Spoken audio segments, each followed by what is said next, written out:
राधे राधे। आप सभी का अमृत कथा कहानियाँ चैनल में स्वागत है। हिंदू धर्म में करवा चौथ के पर्व का विशेष महत्व है। आज के दिन सुहागिन स्त्रियां पूरे दिन निर्जला उपवास करके पति की लंबी उम्र की प्रार्थना करती हैं। ऐसा माना जाता है कि जो स्त्री श्रद्धापूर्वक व्रत और उपवास करती हैं, उसकी सभी मनोकामनाएं पूर्ण होने के साथ पति को दीर्घायु का वरदान भी मिलता है। दिन भर निर्जला व्रत करने के बाद रात में चंद्रमा के दर्शन के पश्चात ही जल और अन्न ग्रहण करने का विधान है। करवा चौथ के दिन पूजन के कई नियमों में से एक इसकी कथा का पाठ करना भी एक नियम है। मान्यता है कि जो भी स्त्री इस व्रत की कथा का पाठ करती है, उसे सौभाग्य का वरदान प्राप्त होता है। आइए सुनते हैं करवा चौथ की संपूर्ण कथा। एक समय की बात है, एक नगर में एक साहूकार रहता था। उसके 7 पुत्र और एक पुत्री थी। पुत्री का नाम वीरा था। सभी भाई अपनी बहन से बहुत प्रेम करते थे। जब साहूकार की पुत्री वीरा बड़ी हुई, तब साहूकार ने अपनी पुत्री वीरा का विवाह सुदर्शन नाम के एक ब्राह्मण से किया। विवाह के बाद वीरा खुशी खुशी अपने ससुराल में रहने लगी। कार्तिक मास के कृष्ण पक्ष की चतुर्थी तिथि को करवा चौथ का व्रत होता है।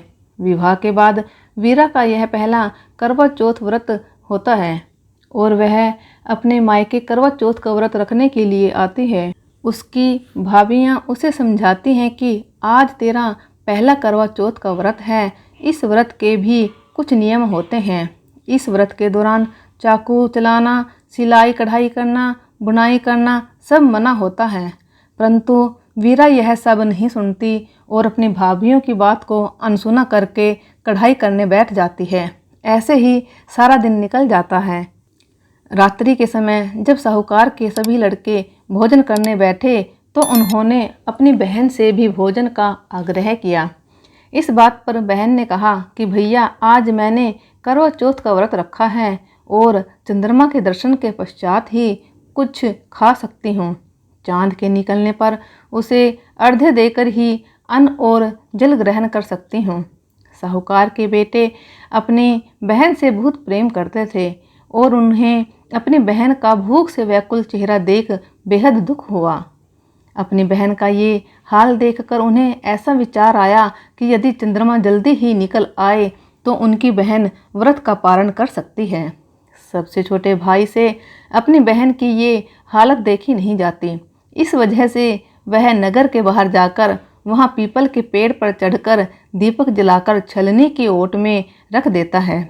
दूर से देखने पर वह ऐसा प्रतीत होता है जैसे चतुर्थी का चांद उदित हो रहा हो।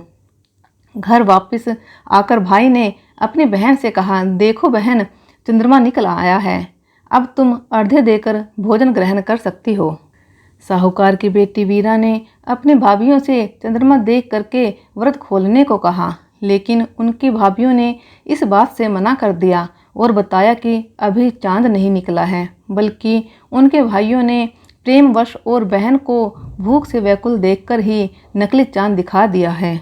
बहन ने भाभियों की बात को अनसुना कर दिया और अपने भाइयों की बात मानकर भाइयों द्वारा दिखाए गए नकली चांद का अर्घ्य देकर अन्न जल ग्रहण करने बैठ गई। वीरा पहला टुकड़ा मुंह में डालती है तो उसे छींक आ जाती है। दूसरा टुकड़ा डालती है तो मुंह में बाल आ जाता है और जैसे ही तीसरा टुकड़ा मुंह में डालने की कोशिश करती है, उसी समय उसके ससुराल से उसके पति के बीमार होने की खबर आती है।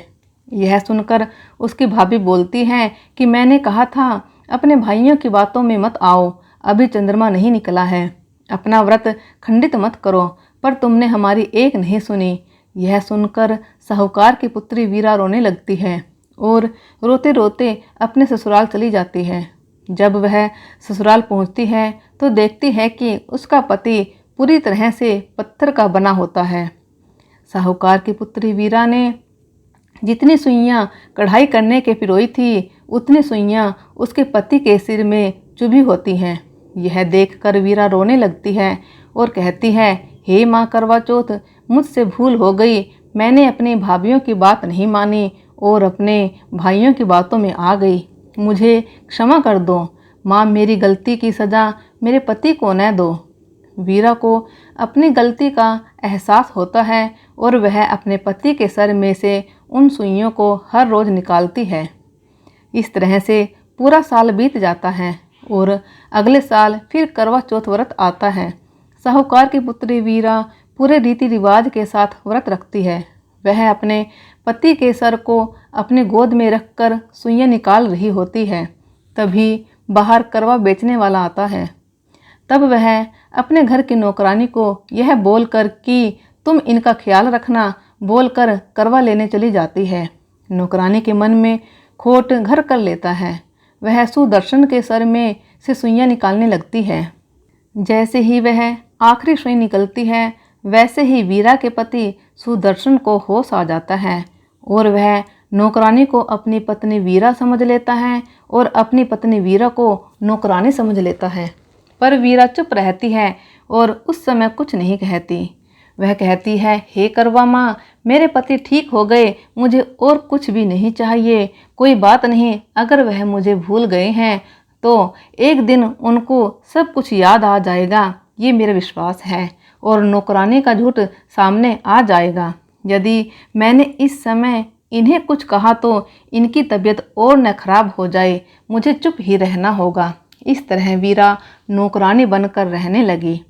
एक दिन सुदर्शन को किसी काम से बाहर जाना होता है तो वह अपनी पत्नी जो कि नौकरानी थी उसे पूछता है, मैं तुम्हारे लिए क्या लाऊं? वह बोलती है, मेरे लिए बाजार से हार श्रृंगार लेकर आना। तब वीरा बोलती है, साहब मेरे लिए काठ की गुड़िया लेकर आ सकते हैं? तब सुदर्शन बोलता है, हाँ हाँ जरूर, तुम हमारे घर में बहुत पुरानी नौकरानी हो, मैं तुम्हारे लिए काठ की गुड़िया ले आऊँगा। इस तरह जब सुदर्शन बाहर जाता है तो बाजार से हार श्रृंगार का सामान और काठ की गुड़िया लेकर आता है और दोनों को दे देता है। वीरा रोज अपने कमरे में उस काठ की गुड़िया से बातें करती हैं। जो रानी थी वो नौकरानी बन गई और जो नौकरानी थी वो रानी बन गई। सुदर्शन जब यह सुनता है तो वीरा से पूछता है कि तुम यह रोज क्या बोलती रहती हो? पहले तो वीरा कुछ कहती नहीं, पर सुदर्शन के बार बार पूछने पर वह सारी सच्चाई बता देती है। तब सुदर्शन को भी सारी बातें याद आ जाती हैं। फिर सुदर्शन नौकरानी को जो कि उसकी पत्नी बनी होती है उसे घर से निकाल देता है। वीरा को श्री गणेश और माँ की कृपा और अपने पति के प्रति अटूट प्रेम का फल प्राप्त होता है। उस दिन के बाद से वीरा हर वर्ष पूरे विधि विधान से करवा चौथ का व्रत रखती है। हे श्री गणेश, माँ गौरी, जिस प्रकार वीरा को चिर सुहागिन का वरदान आपसे मिला है वैसे ही सब सुहागिनों को मिले। श्री गणेश जी की जय। करवा चौथ माता की जय। जय गौरी माता की जय।